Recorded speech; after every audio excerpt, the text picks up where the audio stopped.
Hello everyone. Last video में हमने group 15 के बारे में थोड़ा बहुत जनरल इंट्रोडक्शन पढ़ा था, जिसमें हमने अकरेंस के बारे में पढ़ा था कि हमें जो एलिमेंट्स हैं नाइट्रोजन, फास्फोरस कहाँ कहाँ किस किस तरीके से हमें मिलते हैं, इस बारे में हमने पढ़ा था। और पी ब्लॉक के बारे में जनरल इंट्रोडक्शन लिया था हमने। हमें पता है कि हम क्लास 12th में ग्रुप 15 से ग्रुप 18 तक पढ़ेंगे, ठीक है। तो हम कर रहे हैं ग्रुप 15, राइट। तो आज हम फिज़िकल प्रॉपर्टीज़ के बारे में पढ़ेंगे, ठीक है। तो फिज़िकल प्रॉपर्टीज़ में सबसे पहले हम लेते हैं इलेक्ट्रॉनिक कॉन्फ़िगरेशन, ठीक है।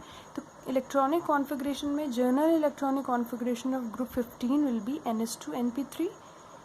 जनरल इलेक्ट्रॉनिक कॉन्फ़िगरेशन क्या होती है ग्रुप 15 की? NS2 NP3। NS2 NP3 और N क्या है आपका इसमें? N है इसमें प्रिंसिपल क्वांटम नंबर, जो मैं आपको ऑलरेडी बता चुकी हूँ, ठीक है। अब इसमें अगर हम इलेक्ट्रॉनिक कॉन्फ़िगरेशन देखें सारे मेंबर्स की, तो देखिएगा nitrogen, phosphorus, arsenic, antimony, bismuth. इसे याद करने का मैंने तुम्हें तरीका भी बताया था, नाना पार्टिकल असरानी सब बिंदास, ठीक है। ये है आपका मेंबर्स।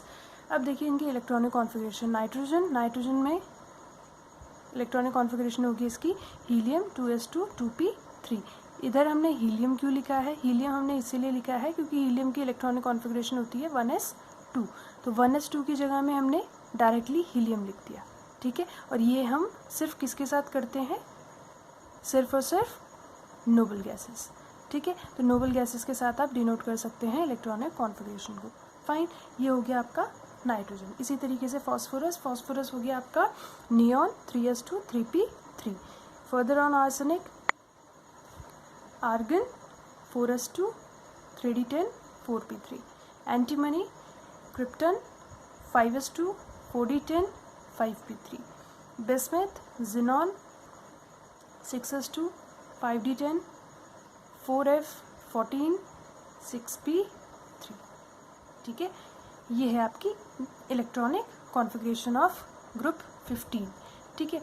अब हम डायरेक्टली उस चीज़ पे आते हैं जो कि आपका इम्पॉर्टेंट है, ठीक है। तो इम्पॉर्टेंट क्या है आपका? जो समझने वाली बात है, that is your atomic size. Atomic size किस तरीके से वेरी करती है वो देखिएगा।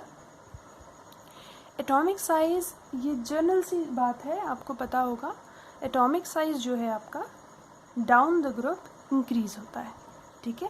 डाउन द ग्रुप इंक्रीज़ होगा, यानी कि नाइट्रोजन से बिस्मथ तक आते हुए एटॉमिक साइज़ आपका इंक्रीज़ होगा, ठीक है। अब नाइट्रोजन का अगर हम एटॉमिक साइज़ देखें तो वो होता है 70 pm, वेराज phosphorus 110, arsenic 121, antimony 141, bismuth 148, ठीक है। अगर आप इसे ध्यान से देखें तो आप एक चीज़ नोटिस करेंगे कि नाइट्रोजन से फास्फोरस में आते हुए इसमें जो एटॉमिक रेडियाई है उसमें सडन इंक्रीज़ आया है, ठीक है। 70 से 110 पे आ गया। लेकिन अगर आप फर्दर ऑन देखें, यानी कि फास्फोरस से बिस्मथ तक देखें, तो there is a gradual increase in the atomic radii, ठीक है। तो ये जो सडन इंक्रीज़ है वो क्यों आया है, इसे बहुत ही ध्यान से समझिएगा, क्योंकि ये कॉन्सेप्ट आपका आगे भी बहुत हेल्पफुल है, ठीक है। तो नाइट्रोजन से फास्फोरस में आते हुए सडन इंक्रीज़ क्यों आया है, इसे समझने के लिए सबसे पहले आपको दो चीज़ें ध्यान में रखनी है कि down the group number of shells increase होते हैं, ये आपको बहुत अच्छे से पता है। नंबर ऑफ़ शेल्स क्या होते हैं? इंक्रीज़ होते हैं डाउन द ग्रुप।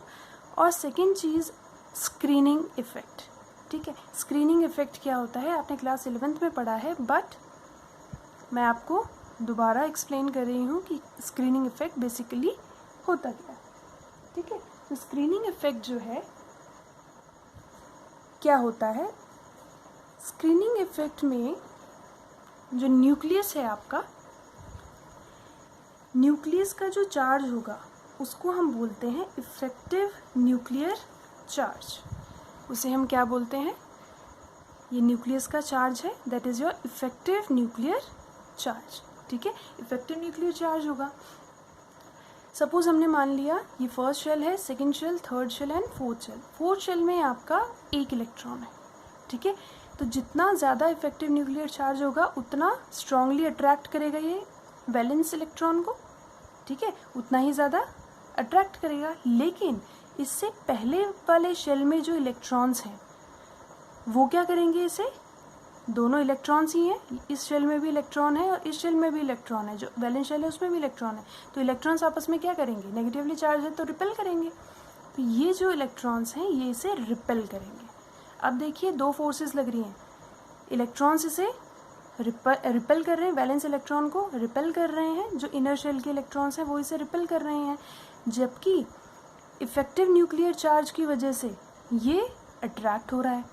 यानी कि दोनों चीज़ें लग रही हैं, इलेक्ट्रॉन इलेक्ट्रॉन रिपल्शन और इलेक्ट्रॉन प्रोटॉन अट्रैक्शन, दोनों लग रहे हैं।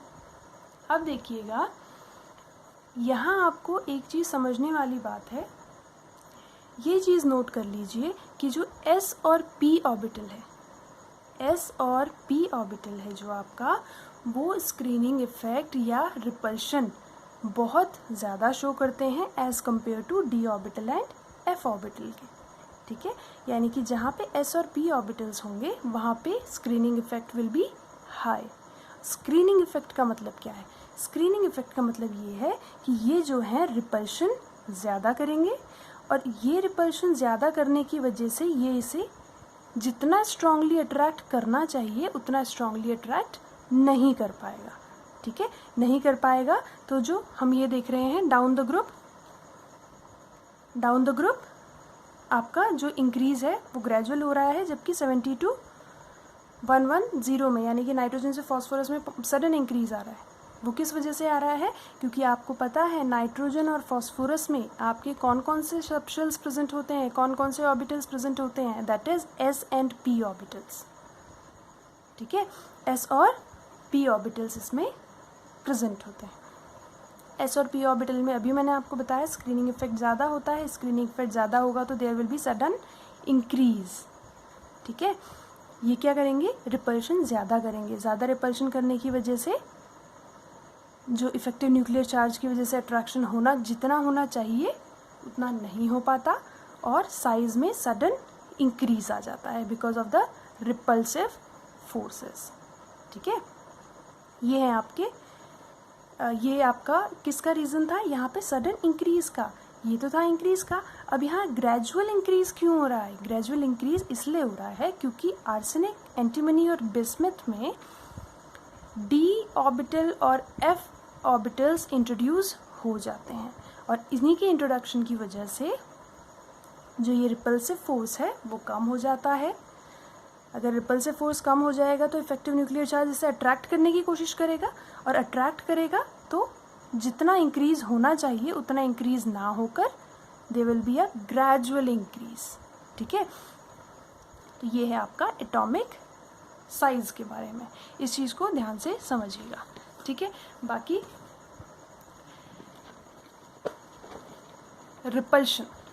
रिपल्शन और स्क्रीनिंग इफेक्ट का ऑर्डर जो मैंने अभी बताया वही s ऑर्बिटल में सबसे ज़्यादा, then p, then d and then f, fine. तो हाई रिपल्शन किस में होता है, s एंड p ऑर्बिटल में, वेराज नेग्लिजिबल रिपल्शन है d and f orbital. Repulsion का मतलब यहाँ सिंपली ये है स्क्रीनिंग इफेक्ट, ठीक है। तो ये तो आपका कंप्लीट हो गया, ये सेकंड प्रॉपर्टी हमने कर ली। पहली हमने ली electronic configuration, second is atomic radii, fine. Third one is your ionization enthalpy. Ionization enthalpy actual में होती क्या है ये समझिए। आयनाइजेशन एंथैल्पी होती है energy released by energy required एक वैलेंस शेल को उसके ऑर्बिटल से रिलीज़ करने, उसके ऑर्बिट से रिलीज़ करने के लिए जितनी एनर्जी रिक्वायर्ड है that will be known as ionisation enthalpy. और एनर्जी रिक्वायर्ड है तो thermodynamically del H will be positive.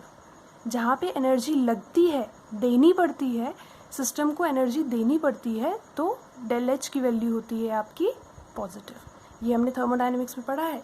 और जब एनर्जी रिलीज़ होती है then del H will be negative. तो ionization enthalpy is always positive del H, ठीक है। आयनाइजेशन एंथैल्पी के केस में del H will be positive. Fine, इतना आया समझ में। अब आयनाइजेशन एंथैल्पी डिपेंड किस पे करती है? आयनाइजेशन एंथैल्पी किस पे डिपेंड करेगी? अगर इलेक्ट्रॉन्स को अगर वैलेंस इलेक्ट्रॉन को टाइटली होल्ड किया हुआ है न्यूक्लियस ने अगर टाइटली होल्ड कर रखा है तो इजीली एस्केप नहीं कर पाएगा वैलेंस इलेक्ट्रॉन। उसे एस्केप करवाने के लिए, उसे रिलीज करने के लिए high amount of energy will be required, है ना, अगर टाइटली होल्ड किया होगा।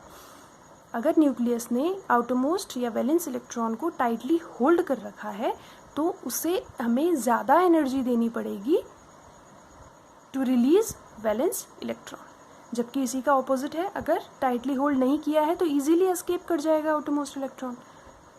ठीक है, तो ये किस पे डिपेंड करेगा? स्क्रीनिंग इफेक्ट और इफेक्टिव न्यूक्लियर चार्ज पे। तो देखिएगा, या फिर साइज ऑफ एटम पे और साइज ऑफ एटम पे। ठीक है, अब देखिए down the group, nitrogen, phosphorus, arsenic, antimony, bismuth.